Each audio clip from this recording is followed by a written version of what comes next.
I woke up this morning, of course, thankful to God that we're alive. There's some people who didn't make it this morning, and there's some who had left home yesterday but never seemed to return up until now. So we're grateful to be alive. But while we're grateful, it's our job and our duty to bring to you the latest stories and dissect them the best way possible. And I do have one that's so heavy on my chest this morning, almost got me angry. But I said, you know what, Joe, breathe, like you usually say, start your day on a brighter note, no negativity, whatever happens, just shield it and keep going. So we're here, and it feels good to be back. What's up with you gentlemen and your very colorful, multicolored type? I like it. Yeah, you know. You're making fashion statements. Multicolored. No, it's checkered. a touch. No, it's not really checkered, but like it has patterns going on. I like it. I like the fact that it's not and talking about multicolored ties, it reminds me of Prince Philip, the late, the father to the current King of England. He was known for his gaffes and making very politically incorrect statements sometimes. I mean, for royalty, you expect them to carry themselves in a particular way. Because they have teachers, guardians, and all that. He met a group of visually impaired people, and one of them had a very bright and multicolored tie. And he said that, you know, from your tie, I could tell that you really can't see very well. Imagine. He has a record of it. If you just go and Google Prince Philip gaffes, and you'll be astounded at the number of things you see. Wow. But it's human after all. Yeah, it's just human.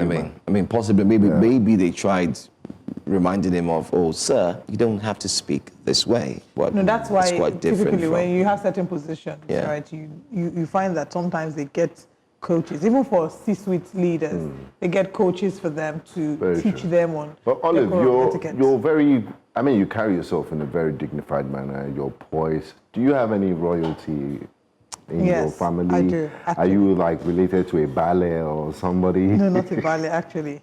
My father is the King of Kings.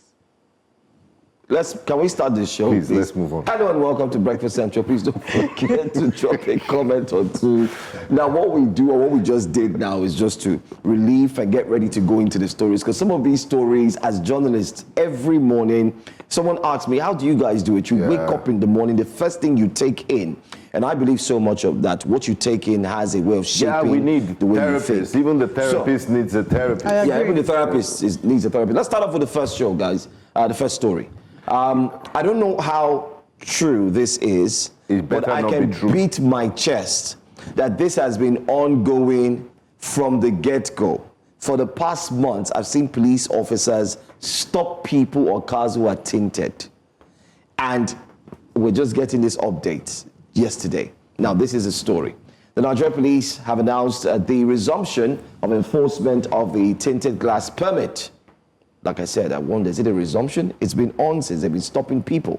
Well, a policy they first reintroduced earlier this year as part of measures to address security concerns and regulate the use of tinted windows on vehicles.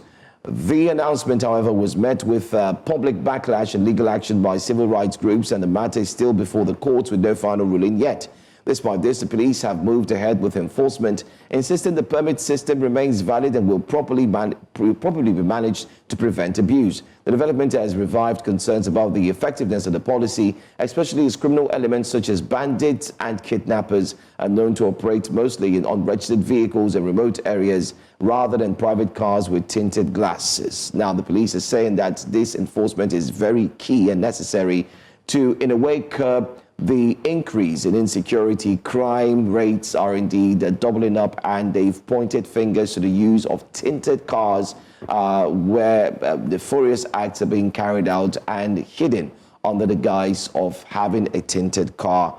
And that's why they're going after this process once again. But then again, let's see what the police have said. As you can see it on the tweets there. I'm going to take this last paragraph. The IG of police, that's Inspector General of Police, let's see if we can take that back very quickly, where he had mentioned the need for them to actually carry out this exercise just to ensure that they do enforce the laws as well. Just quickly go to the last paragraph on this page. Yes, the IGP Kaudi Adeolu Ekpetoku assures the public that the renewed enforcement will be carried out with utmost professionalism. Guys, please take note. professionalism, respect for the rights of citizens, and in accordance with extant laws. He adds that the force remains committed to promoting public safety and upholding the rule of law while working collaboratively with all stakeholders to keep Nigeria secure. That's the story. That's our first wake-up conversation this morning. And I'm going to bring it back to the guys in the studios. Olive, Benga. Is your call I think this is a very pedestrian way of tackling crime and thinking that, you know, all crimes are committed because you have tinted glasses. If you go through the entire process and registering, there's no part of it that vets your identity, that vets who you are. And I don't think criminals go around with an ID card that says occupation. I'm a bandit, I'm a thief, I'm a terrorist. I mean, anyone can get the tint permit. So it has failed in terms of knowing your KYC, knowing your customer, knowing who the person is, and, you know, providing a layer of identity, because you will get the permit at the end of the day. So at the end of the day, it's just a revenue mobilization and generation exercise by the Nigerian police, and I thought they had put an end to this, and it's quite unfortunate with all the things happening in the country, all the security issues. You think this is a priority. Look, when people drive and they have tinted glasses, if you suspect them of being criminals or you want to do a stop and search, pull them aside, ask for identity. You could even search the car if there's nothing incriminating on them. Please let them go about their business. We're in 2025, almost in 2026. This sort of archaic method of law enforcement, you impound vehicles, you make people pay fines, you lock them up, you seize people's particulars and run away. Like they did with Johansson. It's not professional, and we should really end this. And have you seen the weather? These are extreme weather patterns. People don't put tints for the sake of tints. They put tints to reduce the intensity of UV the sunlight. Rays. So the Nigerian police needs to, those in charge. And besides, this is prejudice.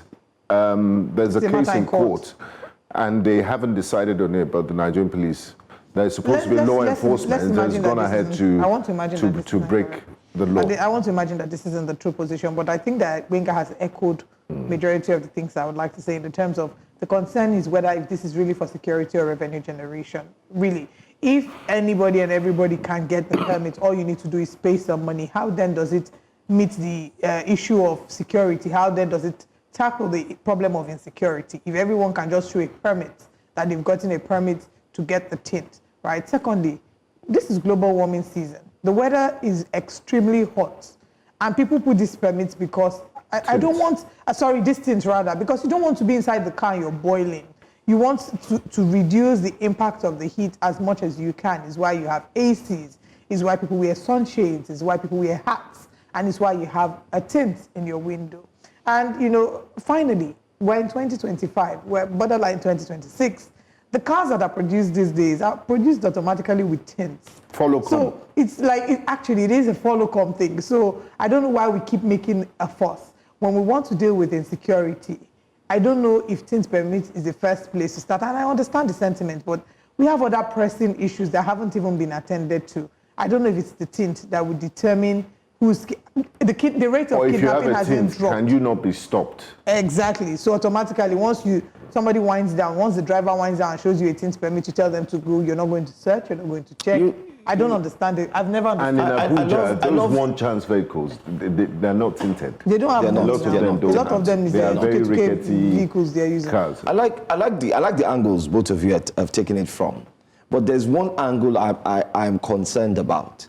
Right before this announcement yesterday, the police officers have been stopping people with tinted cars for the past 6 months. But they would then do it under the guise. I say it here. Of stop and search. Stop. Once you have a tinted car, they've been, even yesterday, they still did it right in front of me. But they will not outrightly say that it's for tint permit. No, they ask you. They do.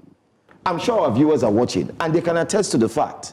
Those who have tinted permits, those who have tinted cars rather, they can attest on this show now as they watch this morning that they've been stopped countless amount of times or number of times by police officers asking them, where's your tint permit? Are you not aware that you're supposed to have tint permit? Bring it out. If not, we're impounding your car. They've been doing that. So my question is, the IGP, is he not aware that before he released this statement, his men have already been impounding or stopping vehicles and asking them for tint permit before they can move. So for me, it's just so if I don't have tints, if my car is tintless, does it mean I can't be a criminal? That's the thing. That's another angle, though. It then goes back to the whole situation of profiling. You're profiling cars and assuming that because people have tinted their vehicles, they're criminals. You would assume that because a man has dreads and beard gang like Benga or Joe, that he's a criminal. So don't worry. Benga, relax. They added me to the list. So, when we're talking about profiling humans, we don't also want the cars to be profiled. But let's see what Nigerians are saying about this on X. And our first tweet today: the bulk of the kidnappings and terrorist attacks are happening in the forest, and they come on motorcycles most of the time. I mean, then they wear umbrella. No. It might sound comical. Please go back to that tweet. Please go back. No, that's a fact. I beg you, please. Honestly, they need to send this to the IG. Of the kidnappings and terrorist attacks are happening in the forest, and they come on motorcycles most of the time. Then they wear tinted eyeglasses. No, it's true. They need to remove the tints from their eyeglasses because this is how we want to start. KK, strong Thank question. you so much, KK, for that. Very strong one. Our next tweet. I thought a court order was given regarding this. And why pay for permit? Yeah. How does that contribute to solving insecurity issues? Why not give a direct order to everyone to take off your tint until the insecurity issues are handled? Full stop. That's another one. It feels like we are swinging back and forth on the pendulum. And those who can't take off their tints, in fact, those you can't take it off. Exactly. It's factory fitted. And then you can't make such an arbitrary look. We're a democracy. You can't just say because of security. Have you stopped someone? And I mean, stop people if you look at this tweet. IM says, IPTO police go hold for road at this period. VIP job don't cut. Now tinted car to replace. I mean, there's an angle there. Not us that said it too. There's an angle there. Why not insist that motorists wind down all tinted glasses when approaching the checkpoints? This makes perfect sense. And why do you have to pay yearly for tinted glasses as if it's on rent? Exactly. Is it renewing the tint? Let me do this. The revenue generation. Are we done with the tweets? Let's see. I just want to quickly run the numbers. Security concerns are valid, but policies must be backed by facts, not assertions, Biko. If there's truly a disturbing rise in the crimes linked to tinted vehicles, kindly publish the data. Thank you. Transparency builds trust. It's indeed a pity when a pity cannot pity itself. Thank you so much. Tweet. Thank you. You guys can't read this. It takes a level of wisdom to be able to. It might look invincible to you guys. Oh, okay. I don't want to share with you. Minga, let's break it down. The tint permit used to cost 21,000 naira. The police are saying that they're going to bring it back. We don't know how much it will go for, but after so much noise from Nigerians, they looked at it from 21,000 plus. They brought it down to I think 14,250. Let's just run the numbers very quickly. If you're going to have tint permit, and let's say you just put it between, 15,000 naira. So let's say 15,000 naira times 200 million Nigerians. No, let's divide it. No, come in. I know. Let's divide that 200 million to, let's just say 50 million Nigerians have cars. Just a vague number. Or let's even say 20 million Nigerians. Let's not go far. Let's just say 20 million Nigerians have cars. Okay? Woo, we're looking at I'm talking about 300 billion here in cash, in revenue generation for the police. That's huge. But then again, I like the tweet. What's the statistics? What's the stat that says that crimes have been committed? Give us the numbers. What state? Disturbing rise. Exactly. What state? What has the police even done with those crimes? Where are the cameras? Are we thinking about cameras? What happened to our data? Where is data? I mentioned it here on the show yesterday that I was telling the police officer, log on to a website, okay? AskNIID.org, www.askniid.org. It is an approved website. You can check any vehicle plate number to know if they have paid or they have insurance. And they told me I'm saying jargons. So technology has changed everything. We're told that cameras will be installed to read plate numbers of persons. If someone commits a crime and uses a particular vehicle, insaner crimes, countries outside Nigeria, they would detail it by looking at the car the person used, read his plate number, run the numbers, and see where the plate number, who it belongs to, and then they can start the trace from there. They can track from where this car came from.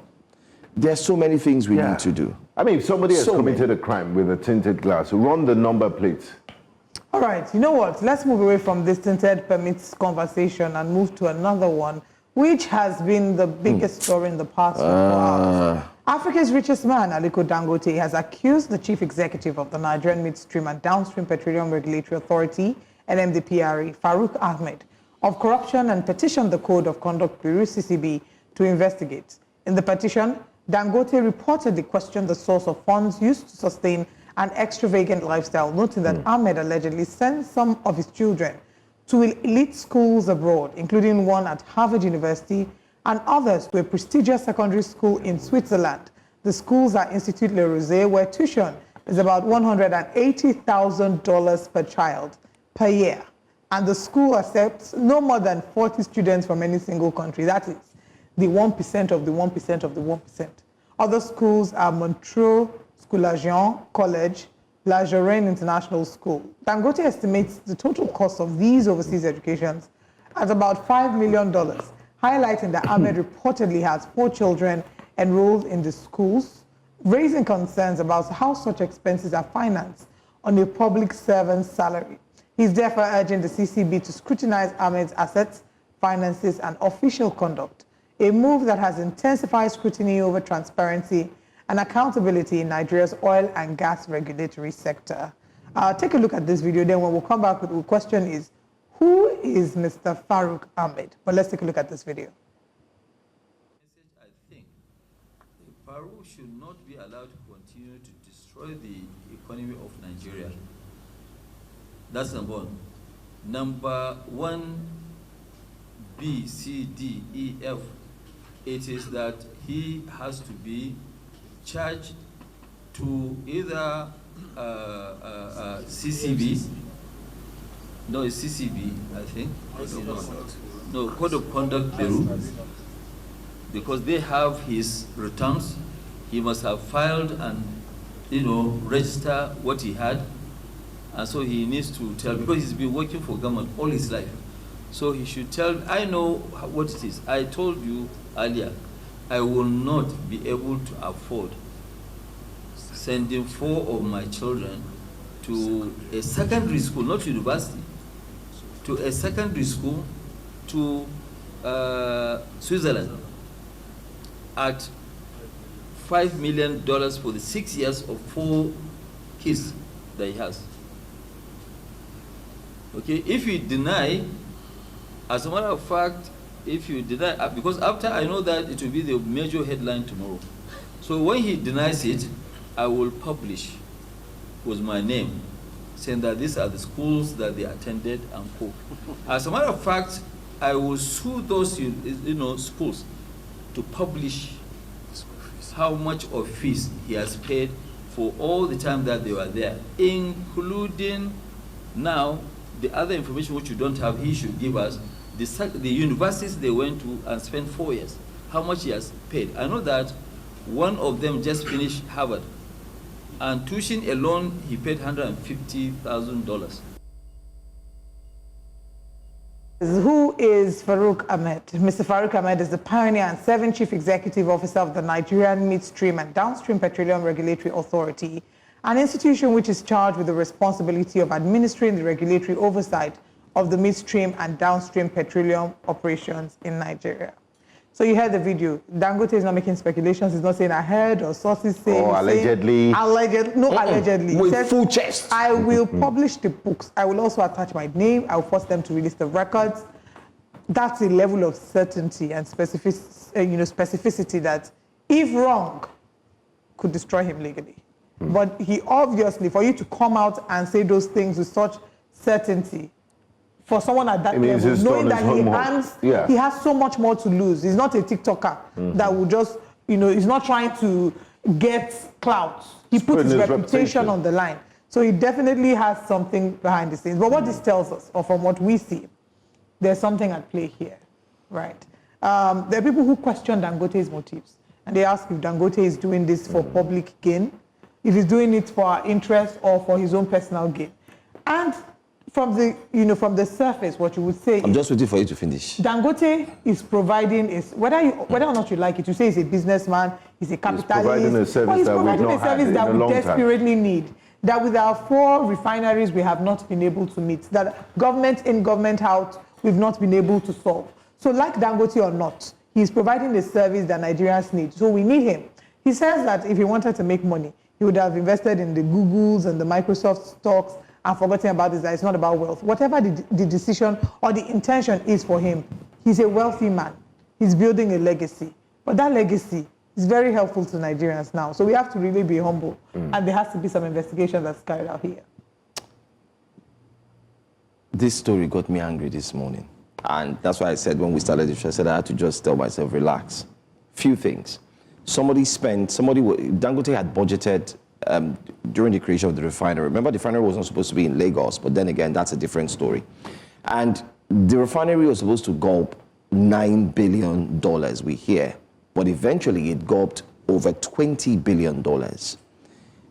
A person, one man, Africa's richest man, invested such amount, and then you think he's going to sit tight and pretty for individuals to dictate to him how his business would run and how it will crumble.